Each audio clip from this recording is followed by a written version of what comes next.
Here's a check of today's top headlines, the news you need to know before you head out the door. Authorities arrested a teenager after a burglary report at Vapor Maven in Joplin. It happened shortly after midnight on Saturday. Officers noticed the back door was unsecured to the building, and officers found a 17-year-old male inside. They say he refused to follow orders and fled. Officers apprehended the teen without incident. Authorities say the suspect broke display cases and stole both vapes and cash. Authorities say at about 4:30 Monday afternoon, a single vehicle overturned off the right side of I-44 and ended up in a tree.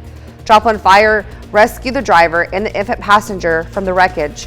Joplin Police Department says the driver and the infant passenger were transported to an area hospital with non-life-threatening injuries.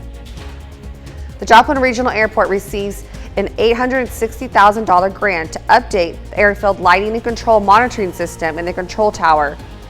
The money comes from the Bipartisan Infrastructure Bill that provides $15 billion to U.S. airports over 5 years for repairs and modernization.